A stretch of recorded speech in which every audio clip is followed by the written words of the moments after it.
Hey guys, I just flew out today from Phoenix to Washington D.C. I'm here for a board of directors meeting for SCI, the Safari Club International, and so I flew out here by myself. I had a lot of time to think, and as I've talked to you a number of times, and I talk about a lot in my book, I really consider myself a trained observer. I look at what people do in the gym. I look at what people do in their life. I've been very blessed to hang around with a lot of really successful people. And to me, successful is not just about money. It's all kinds of things with family and community and spirituality and all those kinds of things. But, I get the privilege of doing that. And so I get to observe lots of people in lots of different environments. And it really bothered me today, maybe more than some, because I hold so much respect for our country, and I know a lot of people don't agree with that view. However, I will say this: there's a lot more that brings us together as a country than divides us. You only hear from the assholes that are out there, the one percenters that are trying to stir things up. Most of us are just good folks. We want to be left alone. We want to work hard. We want to take care of ourselves, and we're proud of our country. Okay, but it was so interesting to me how just my observations of being on the plane. First of all, look at my cool hat I got at the Smithsonian today, America 250, Smithsonian Museum of Natural History. Anyhow, it was so apparent to me.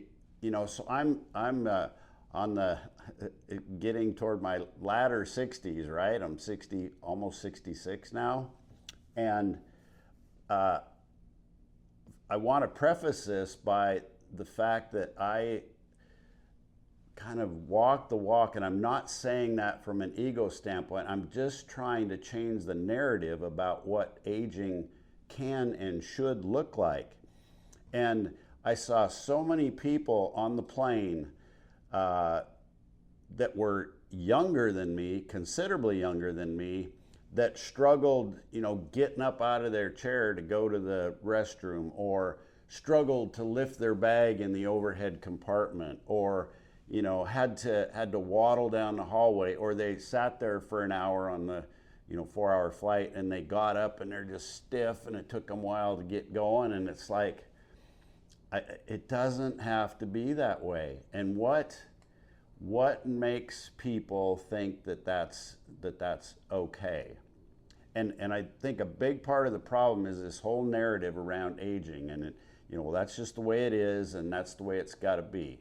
Okay, now I get it if you're you've had trauma, or heaven forbid you were born with some injury or something, but the reality is only about 10% of diseases that man has today, 10% at the most, are attributable to genetic causes. And I've gone over that so many times in other videos about the DNA is simply a code. It's not it doesn't have to be your reality. It's a code. And if you don't ever turn those genes on, then you won't have those problems. Just because your family, all the men died of a heart attack at 45 doesn't mean you have to. The reason you all do is because you have the same habits, you eat the same things, you do the same things, and you're sending the wrong signals to your cells. So I know it doesn't have to be, but this whole thing, when people are struggling on something as simple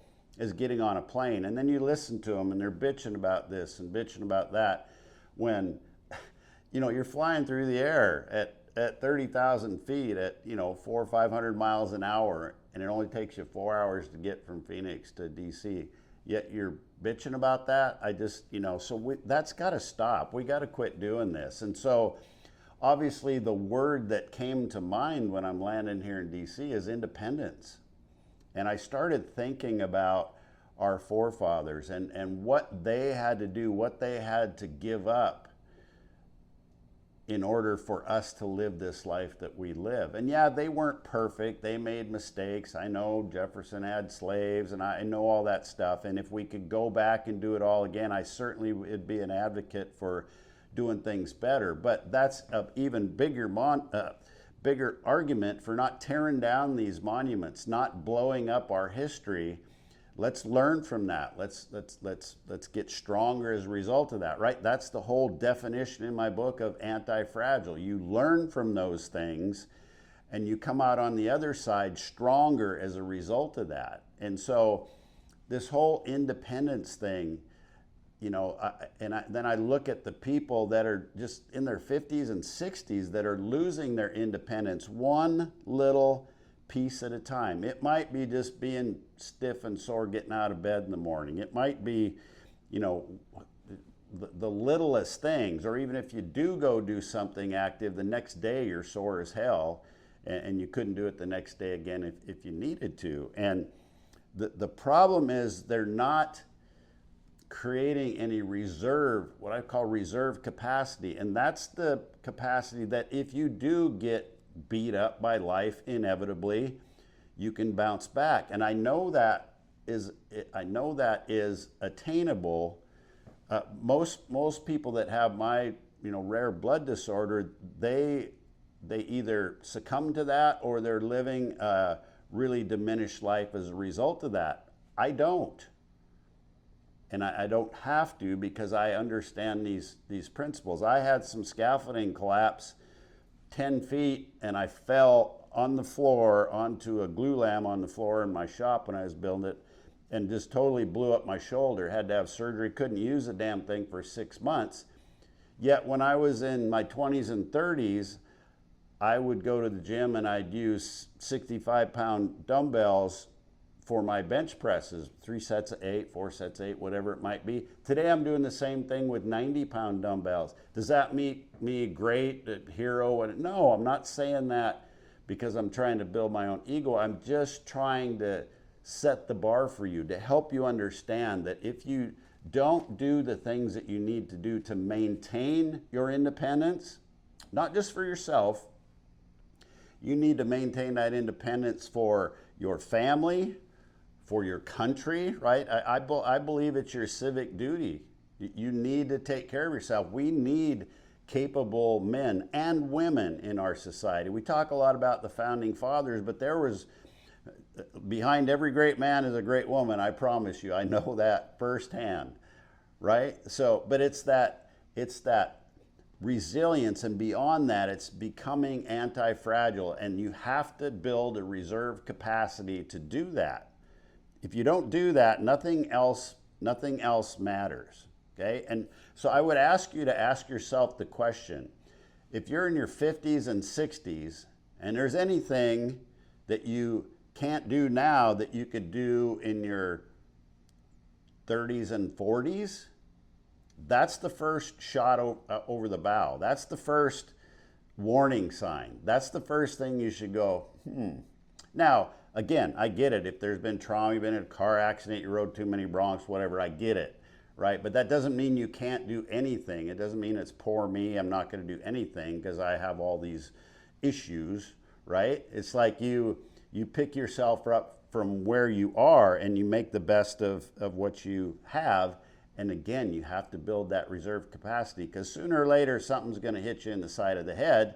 And if you're strong and resilient, just like I had built the muscle before, and my doctor said when I crushed my shoulder and fell on the floor like that, it could have broke my neck.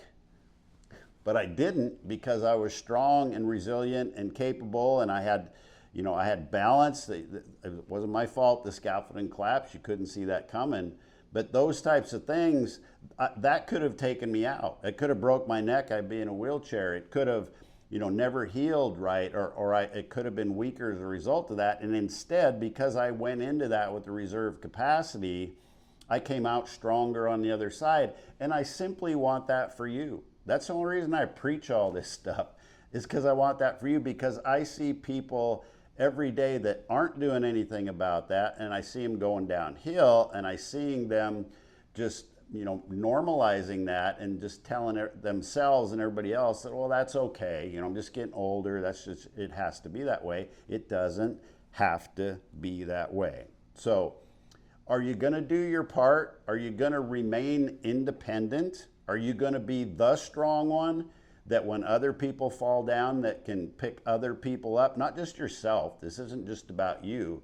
You need to be the strong one to be there to help other people when they have issues in their life that they're dealing with, right? And that's what's going to keep our country strong. That's what's going to get us another 250 years of independence. And that doesn't come from comfort. If you retire and then it's like, well, I worked my ass off and so I deserve to retire. Well, yes, you do. You deserve to take it easy, but you also deserve to take care of yourself, not just for yourself, but for your community, to contribute, to give back. If you're over 60 and you're about to retire, you have so many skills that you have no clue that are so valuable in the marketplace right now that employers would be dying to get, or volunteer organizations would be dying to have somebody like you. But yet if your mentality is that, well, I'm just, I can't do that anymore and I already did my work, and at 60, 65, that's the wrong attitude. And if that's the way you want to live, then who am I to judge? But I know a lot of you out there want something different. And I would also ask those of you that are thinking about this or listening to this at this point to consider, if you could do this, if you could become anti-fragile again on your own. There's a plethora of information out there on the internet. You can get all the information you need about nutrition and training and mindset, spirituality and community service and how to give back. There's no shortage of information. What there's a shortage of is a system that works for you and you specifically, and a system of accountability. And that's what we do better than anybody else. Imagine if you had a system that you worked out to help you find your body's owner's manual, and then you had somebody that you could text immediately, somebody that gave you feedback at least weekly, somebody that actually tracked the numbers and saw how certain behaviors affected your independence. What would that be worth if you could find somebody that would guarantee you results and guarantee you to get back what you've lost? And I don't care if you're in your 60s or 70s. I've done it hundreds of times. I know it works. And yet you have to take the first step. You have to be the one that says enough is enough. You have to want your independence for yourself, your family, your community, and your country. Okay? And it's as simple as that. So if you want some more information on how to do that, how to get there, that's what we do. We'll help you. We'll point you in the right direction. Just send me a direct message, say vital, and we'll help you. Our mission and my purpose in life is to help you understand that decline doesn't have to be what things look like the last third of your life. It should be the best third of your life by far. And I see it every day, but you have to do a little bit of work. It's not going to kill you. But you have to have a system that works for you, specifically for you and your lifestyle. You can't blow everything up in your life to try and get fit, because it's not going to stick. So you have to find something that fits your lifestyle already, that has some accountability, somebody that's not afraid to call you out when you're not doing what you need to do. And I promise you life is better that way. So cheers to another 250. Thanks for tuning in today. If you have any questions, you want to learn more about how this works, send me a direct message, send me the word vital, and we'll get you hooked up. So looking forward to going to Museum of Natural History and checking out Teddy Roosevelt's collection. As you know, I'm a huge Teddy Roosevelt fan. So take care. Thanks for listening today, folks.